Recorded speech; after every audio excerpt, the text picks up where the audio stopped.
Olá, povo abençoado, Senhor Jesus, como é que vocês estão? Tudo bem? Teu irmão Cláudio Coelho por aqui. Eu gostaria de iniciar os nossos estudos de hoje citando o trecho da carta de Paulo para os irmãos de Roma, no capítulo 8, versículo 18, onde ele tinha plena convicção de que as lutas e sofrimentos que ele enfrentara por causa do seu chamado e do seu amor ao Senhor Jesus nunca que poderia ser comparado com a glória que um dia seria revelada sobre a sua vida. Paulo também disse para os irmãos que ele não tinha sua vida por preciosa, contanto que ele cumprisse aquilo que Jesus chamara ele para realizar. Então, é nesse exato momento que você está ouvindo essa mensagem, há diversos cristãos por várias partes do mundo sendo perseguidos e alguns até mesmo mortos por não negar a sua fé e o seu amor ao Senhor Jesus. Jesus também disse que se o grão de trigo não morrer, ele fica só, mas se o grão de trigo morrer, esse grão vai dar muitos frutos. Ele está falando da minha e da sua vontade. Creia, meu querido, a palavra do Senhor diz, através de Jeremias, que são os seus sábios pensamentos que ele tem para mim e para você. São pensamentos de paz e não de mal, para dar o fim que esperamos. Quando nós ouvimos essa palavra, nós esperamos somente coisas boas acontecerem na nossa vida. Porém, Deus ele tem os caminhos dele, ele sabe o que é melhor para cada um de nós. Muitas das vezes as coisas que acontecem na nossa vida não são necessariamente como a gente imagina que a gente quer, mas que você possa permanecer firme e crendo, pois a glória que será revelada na sua vida será incomparavelmente melhor quando colocada diante do sofrimento que você está vivendo hoje ou sendo perseguido hoje por causa do seu amor ao Senhor Jesus. Permaneça firme e que o Senhor Jesus te abençoe no dia de hoje, no nome de Jesus. Parabéns aí a todos vocês que nos acompanham desde o início aí. Para quem não sabe, estamos estudando aí o livro de Atos, escrito pelo apóstolo Lucas. E hoje nós vamos falar aí daquilo que Paulo mais temia, a perseguição em Jerusalém. Pois Jesus havia dito para Paulo no início que ele seria tanto testemunha dele em Jerusalém, como em todas as partes da terra, até nos confins da terra. Porém, Jesus quis poupar a Paulo, a princípio, de todo o sofrimento em Jerusalém. Por isso, Jesus enviou Paulo que pregasse por várias partes do mundo afora. E depois, agora, Jesus chama para Paulo para fosse testemunha dele agora em Jerusalém. E os nossos estudos começam hoje no capítulo 21 e no versículo 15, onde Paulo desce com alguns cristãos da Judéia até que chegam em Samaria, na casa de um antigo discípulo que Paulo ganhara para Cristo, que morava na ilha de Chipre. Agora ele se chama Mnason. E Paulo passa a noite ali na casa desse discípulo. No dia seguinte o chama para também ir com ele para Jerusalém. E quando eles chegam em Jerusalém, Paulo imediatamente procura a Tiago. Tiago, que era o principal, era o líder principal da igreja ali em Jerusalém. E quando Paulo chega diante de Tiago, Tiago imediatamente pergunta a Paulo o que Jesus vem feito aí no meio dos gentios, no mundo afora. O interesse de Tiago era no que o Senhor Jesus havia feito na vida, o movimento que Jesus estava criando na vida das pessoas. E não em si as ofertas que Paulo trazia, porque Paulo e os discípulos estavam trazendo muitas ofertas para ajudar os judeus ali mais pobres, mais carentes, necessitados. Mas o interesse do Tiago estava em saber como Jesus estava operando na vida daquele povo. E quando Paulo cita ali o que acontecera na sua primeira, segunda e terceira viagem, eles ficam muito alegres e felizes de saber o que Jesus agora estava fazendo, não somente no povo judeu, mas trabalhando também na vida dos gentios. Isso significa a mim e a você. E aí, mediante isso, agora Tiago chama Paulo de lado e fala com Paulo que ali haviam milhares e milhares de judeus que eram zelosos da lei, como o próprio Deus. A palavra de Deus diz que o nosso Deus, ele é zeloso da sua lei. E Tiago diz que esses judeus eles eram zelosos da lei, dos livros que Moisés escrevera. E mediante a isso, o Tiago fala, olha, e esses milhares e milhares de judeus eram cerca de talvez 40, 50 mil judeus que haviam ali em Jerusalém. E Tiago diz para Paulo que esses judeus ouviram muito acerca de Paulo, mas não ouviram coisas boas, mas ouviram muitas coisas ruins acerca de Paulo. Chegaram a dizer para esses judeus aí que Paulo estava pregando contra a lei de Deus, que não era necessário a pessoa guardar a lei de Moisés, totalmente contrário àquilo que Paulo pregara. Então esses judeus começaram a criar uma revolta contra Paulo. E Tiago agora diz que esses judeus descobriram agora que Paulo havia chegado em Jerusalém. Então Tiago pede para que Paulo venha participar com alguns judeus ali naqueles dias ali que estavam participando de um ritual de purificação. Isso é ensinado ali na lei dos judeus. Então Paulo aceita participar com esses judeus com o intuito de mostrar para o povo judeu que ele ainda guardara a lei e de que tudo aquilo que falaram mal dele era tudo mentira. Então Paulo participa do ritual e como parte no ritual, Paulo ele começa a cortar o seu cabelo. E eles cortavam o cabelo e queimavam o cabelo, e dentre outros rituais aí que fazia parte do ritual, fazia parte do ritual de purificação dos judeus. Após terminarem de fazer o ritual, Paulo estava lá no templo, quando de repente alguns judeus que vieram da Ásia reconheceram a Paulo e começaram a gritar, dizendo que Paulo agora estava profanando o templo, pois eles haviam visto Paulo certamente andando com Trófimo. Trófimo era um gentio de lá da Ásia. Então esses judeus lá da Ásia reconheceram que Paulo estava andando com Trófimo, estavam dizendo que Paulo agora estava profanando o templo, pois no templo do Senhor não poderia entrar nenhum gentio. Então eles tiram Paulo ali à força do templo, criam um grande alvoroço e começam agora a espancar Paulo do lado de fora do templo com o intuito de matá-lo. E quando começa aquele alvoroço ali, de repente chega ali o tributo, Cláudio Lísias, com o objetivo de conter aquela aglomeração, daquele tumulto, pois os tributos ele tinham como parte do seu trabalho conter as confusões, as brigas, as contendas. E quando chega ali o tributo com vários soldados ali, eles apartam Paulo daquela multidão que estava batendo nele, mas mesmo assim eles continuaram, apesar dos soldados ali estarem agora guardando Paulo, eles ainda estavam querendo machucar Paulo. E quando Paulo percebe agora que ele estava numa situação de um pouco mais de segurança, Paulo vira para o tributo, Cláudio Lísias, e fala: eu posso falar com esse povo em minha defesa? Eu sou uma pessoa, eu sou um judeu, eu não sou qualquer um, eu sou um judeu. E quando ele fala assim, o tributo, ele se assusta, ele diz: você é um judeu? Você fala grego? Como Paulo disse isso, ele disse em grego. Então ele admirou o Paulo falar em grego. Por quê? Porque eles pensaram a princípio que Paulo ele era um egípcio que havia se revoltado ali no ano de 54 depois de Cristo. Ele liderou ali uma revolta contra ali, mais precisamente ali nas montanhas, né, ali de Jerusalém. Ele que liderou uma revolta. Então agora Cláudio pensou que Paulo fosse esse judeu que havia criado uma revolta. Então ele se assusta ao saber que Paulo fala grego. E quando Paulo fala com ele: eu quero permissão para poder me defender diante desse povo, é quando o Cláudio Lísias permite que Paulo venha agora fazer a sua primeira defesa ali, citada no livro de Atos. E Paulo, quando ele inicia a fazer sua defesa, ele começa a fazer sua defesa falando em hebraico. Interessante, quando Paulo fala em hebraico, todos fazem silêncio e param para ouvir Paulo, o que Paulo tem para dizer, porque não era qualquer um que falava a língua hebraica. Depois que o povo de Israel foi levado para a Babilônia, os judeus passaram agora a falar em aramaico, uma nova língua. Antigamente era a língua principal, o aramaico.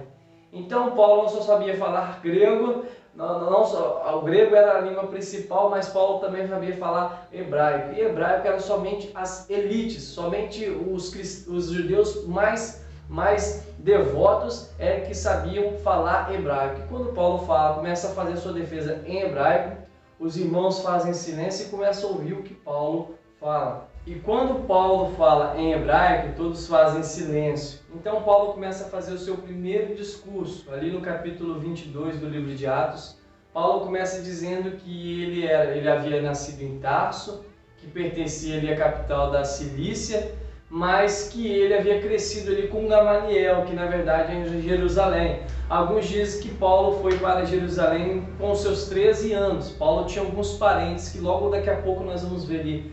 Paulo tinha alguns parentes que já moravam em Jerusalém. E Paulo diz que ele cresceu com Gamaliel, um homem muito respeitado, um grande estudioso das leis do Senhor. Ele havia tido, e Paulo então agora diz que ele havia também se tornado muito zeloso da lei. Tão zeloso que ele acabou liderando aí um grupo de judeus, o qual eles haviam matado alguns cristãos. Exatamente isso. Agora Paulo, que estava pregando o evangelho, antes ele havia dito para eles que ele era um perseguidor por causa do seu zelo na lei de Deus. Tanto que Paulo que colaborou diretamente com a morte de Estevão. Mas não satisfeito, Paulo ele continua dizendo que ele começa a relatar o que aconteceu ali no livro de Atos, capítulo 8 e 9, aonde que Paulo, não satisfeito, ele pede à autoridade principal lá cartas para que ele pudesse ir em Damasco trazer os restantes dos cristãos, pois quando Estevão foi morto, e entre outros, muitos dos cristãos atravessaram o Rio Jordão e se instalaram em Damasco, que é a capital da Síria. E ali em Damasco, Paulo, no caminho de Damasco para perseguir aqueles cristãos, foi onde Jesus se encontrou com eles, se revelou. Então ele conta como foi esse encontro com o Senhor Jesus, e que aquela grande luz que o envolveu, ele caiu no chão, levantou, agora ele levantando cego, ele ouviu a voz do Senhor Jesus, os homens que estavam com ele não ouviam a voz, e agora Jesus instruía a Paulo para que Paulo continuasse a viagem até Damasco, e ali ele enviaria um servo dele, chamado Ananias, para impor as mãos sobre Paulo, para que ele fosse cheio do Espírito Santo, e que tivesse a sua visão devolvida, que ele pudesse enxergar novamente. Quando Paulo abre os olhos, e ali então Gamaliel dá a ele as instruções de estar se batizando, como Jesus instruiu, então Jesus vai e revela a Paulo o seu plano, que ele fosse testemunha de Jesus, tanto em Jerusalém como até nos confins da terra. E quando Paulo fala que Deus chamou ele para ser um testemunha seu em todas as partes da terra, até mesmo para os gentios, esses judeus ficaram revoltados já a tal ponto que eles pulavam, eles levantavam suas vestes, eles gritavam desesperadamente, pegavam terra e lançavam na direção de Paulo, de tanta revolta que eles ficaram ao saber que Deus havia chamado Paulo para pregar aos gentios, pois eles... Diante daquela grande confusão que estava tendo ali, Cláudio Liso decide então descobrir a verdade da sua forma, que era agredindo a Paulo. E quando o centurião vai para agredir a Paulo, Paulo fala para o centurião que ele era um cidadão romano e que se era permitido agredir o cidadão romano sem acusação, então o centurião vai imediatamente ao tributo e fala: olha, esse cidadão ele é romano, a gente não pode agredir ele. Então o tributo vem até Paulo e pergunta a Paulo se Paulo realmente era um cidadão romano. Então Paulo poupa não somente a sua vida, o seu sofrimento, como também ele poupa a vida do centurião e do tributo, porque se agredir um cidadão romano naquela época era a situação de ser morto e até mesmo perder o seu cargo tão importante no Império Romano. E o fato de Paulo ser um cidadão romano, alguns dizem que ele comprou cidadania. O valor de uma cidadania romana naquela época era um ano do trabalho de um soldado romano, como se fosse 200 a 300 mil reais hoje. Mas o Paulo fala que ele é romano desde nascença, então acredita-se que algum parente de Paulo aí, antigo, aí, algum parente, um avô, não sei se um pai de Paulo, eles haviam lutado em prol do Império Romano antigamente, o que fez com que Paulo tivesse direito à cidadania romana desde nascença.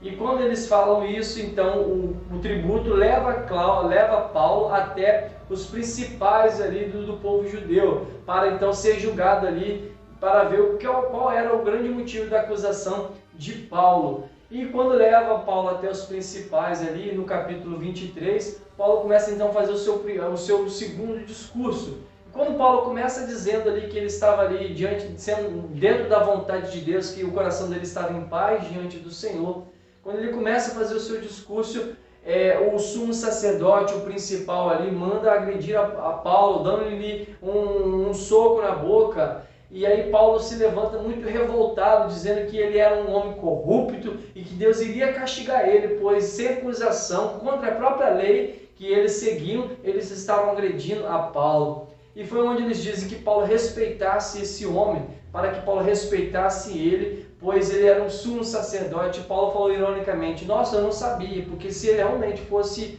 um homem de Deus, eu teria respeitado. Eu não sabia que ele era o chefe de vocês, pois um chefe não age dessa maneira, vamos dizer assim. E quando houve ali adiante, aí Paulo, percebendo ali em sua volta que havia muitos saduceus e muitos fariseus, o Paulo ele era um fariseu, que eram pessoas que eram zelosas da lei. Paulo era um fariseu. E o fariseu acreditava, como eu e você, nós acreditamos numa vida após a morte, acreditamos em espíritos, em anjos. Já os saduceus que ali estavam, eles não acreditavam em nada dessas coisas. E o sumo sacerdote, ele pertencia ao grupo dos saduceus. Então Paulo teve um plano aí de falar que ele estava sendo acusado somente pelo fato de ele ser um fariseu e das suas crenças, que Jesus havia falado com ele. Então ele estava sendo acusado por isso. Então levantou-se um grande tumulto entre os fariseus e os saduceus, uma grande confusão, até que os escribas e ali os fariseus relatam que Paulo ele era inocente. Mas ali tinha muita gente querendo matar Paulo, e com medo de Paulo fosse despedaçado ali, Cláudio Lísias, o tributo, pega Paulo e leva até a fortaleza, a fim de manter Paulo em segurança ali até ele saber o que iria, até ele descobrir o que Paulo havia feito. E quando Paulo estava na fortaleza, os judeus fizeram um plano de chamar novamente, pedir ao tributo Cláudio Lísias que levasse Paulo no dia seguinte para ser julgado. Mas o intuito deles era matar Paulo no meio do caminho. Juntou-se então 40 judeus e eles fizeram um juramento de que eles não comeriam nada enquanto eles não matassem Paulo ali naqueles dias. Então agora Paulo estava diante daquilo que ele mais temia, da ameaça de morte. Eu acabei pulando aqui, no seu discurso Paulo ele fala aí que ele era zeloso da lei. Como que surgiu tanta perseguição acima de Paulo? Por causa de quê? Lembra, como eu disse, Paulo era um zeloso da lei. Ele chegou a ser um perseguidor dos cristãos por causa do seu zelo da lei. Só que ele conhecia a lei, mas não conhecia a verdade.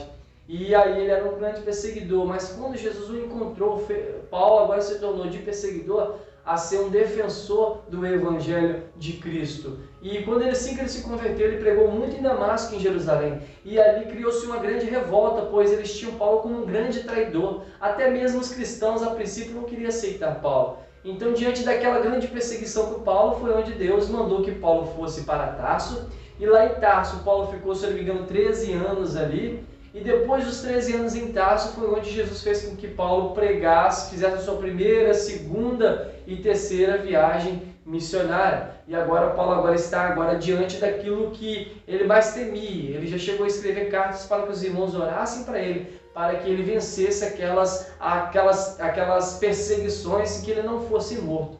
E quando Paulo agora estava na fortaleza de Cláudio Lísias, Jesus fala com Paulo: Paulo, pode ficar tranquilo, Paulo, porque você continue firme, não temas, Paulo, porque assim como está sendo minha testemunha em Jerusalém, você também vai ser minha testemunha em Roma. Agora Paulo tinha a palavra de Jesus, pois os planos de Deus, meu querido, para mim e para você, jamais poderão ser frustrados. O inferno pode querer se levantar para nos destruir, mas quando estamos dentro da vontade de Deus, nada pode nos parar, nada pode nos destruir. Então Jesus estava dizendo que Paulo já estava dando para Paulo já a sua próxima missão, que é ir para Roma. Então, e agora Paulo fica sabendo disso. E aí, diante desses juramentos que os judeus estavam fazendo de que não iriam comer nada enquanto eles não matassem Paulo, o sobrinho de Paulo, olha como eu já havia dito, Paulo tinha parentes em Jerusalém. O sobrinho de Paulo, filho da irmã de Paulo, ele ouviu essa conversa que os judeus estavam tramando de matar Paulo,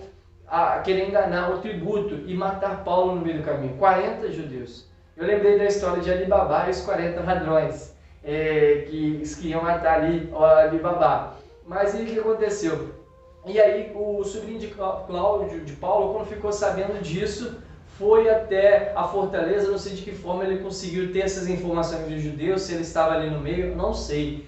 Ele conseguiu também ter acesso à fortaleza e conseguiu falar com Paulo do plano dos judeus de matar a ele. Então Paulo pede que os soldados, o centurião, levasse o seu sobrinho até o tributo, Cláudio Lísias. Quando chega até Cláudio Lísias, o tributo fala que o sobrinho de Paulo tem algo importante para falar. Cláudio Lísias chama esse sobrinho de Paulo à parte e pergunta o que ele tinha para falar de tão importante. E o sobrinho de Paulo fala que os judeus estavam esperando, já estavam aguardando ansiosamente que Cláudio Lísias levasse Paulo novamente até o tributo. Mas eles tinham um plano de, no meio do caminho, acabarem com a vida de Paulo. Cláudio Lísias, temendo que algo de ruim pudesse acontecer com Paulo, Cláudio Lísias agora prepara vários soldados e centurião para mandar Paulo até Félix. Ao saber do plano dos judeus, então Cláudio Lísias decide levar a Paulo em segurança para então a Judéia, onde o atual governador era Félix. Félix tinha uma história muito interessante. Félix ele começou ali como escravo. Ele era um escravo que depois acabou se tornando ele o governante de Cesareia, que foi um dos principais portos de Jerusalém. E ele governou Cesareia por um período no ano de 52 depois de Cristo até 59. E ele foi retirado depois do poder porque ele não conseguiu conter ali os conflitos entre os judeus e os gentios. Então ele foi retirado do poder, então agora ele estava governando a Judéia. Ele teve aí 3 mulheres aí ao decorrer, uma atrás da outra assim, e agora Cláudio Lísias manda Paulo em segurança para a Judéia com o apoio de 200 soldados, com 70 cavaleiros, com 200 lanceiros e alguns animais que Paulo pôde montar em um deles, e em segurança com o apoio dos 2 centuriões que ele havia mandado para que Paulo fosse então a caminho da Judéia. E eles pararam aí na cidade, se eu não me engano, de Antípadrice. Aí, ao chegar nessa cidade aí, os soldados retornaram, porque dali em diante agora eles poderiam ir em segurança até Cesareia. E juntamente quando ele enviou Paulo, ele enviou cartas através dos mensageiros que Cláudio Lísias escreveu para Félix, falando a respeito de Paulo e por que ele estava enviando a Paulo. E eu acho interessante que Lucas relata exatamente o que Cláudio Lísias havia escrevido nesta carta. Isso demonstra que parece que Lucas ele tinha pleno acesso a essa carta. E eu vou ler essa carta nesse momento para vocês. A minha carta dizia: Cláudio Lísias ao excelentíssimo governador Félix, saudações. Este homem foi tomado pelos judeus e, estando prestes a ser morto por eles, sobrevim com uma tropa e o resgatei, tendo entendido que ele era romano. E eu, querendo saber a causa pela qual acusavam, o levei ao conselho deles e percebi que ele era acusado por questões da lei deles, mas não tinha nenhuma acusação digna de morte ou prisão. E havendo me informado que havia um complô, ou seja, um grupo de pessoas querendo matar ele, contra esse homem, imediatamente enviei-o a ti, ordenando também a seus acusadores que falem contra ele diante de ti. Adeus. Então, mediante isso, agora Félix toma Paulo e mantém ele agora sabendo disso. E quando ele soube que Paulo pertencia ali à província da Cilícia, então o governador Félix ele pega essa carta do Cláudio Lísias e manda chamar os acusadores de Paulo e mantém Paulo ali em segurança até que os acusadores de Paulo chegassem ali para fazer ali as acusações ali para ver quem realmente estava certo ou errado. Agora, tá vendo? Agora os perseguidores de Paulo agora teriam que enfrentar o julgamento. Meu irmão, não compre nenhuma briga, deixa Deus te defender. Agora, eles estavam agora correndo risco de serem mortos por causa de acusarem a Paulo. Então, deixe Deus cuidar da sua vida, deixe Deus te defender. Ele é que te guarda, que te protege, Ele que te defende. E acho muito interessante isso. Agora Paulo estava em segurança lá na fortaleza com Félix, aguardando os seus acusadores.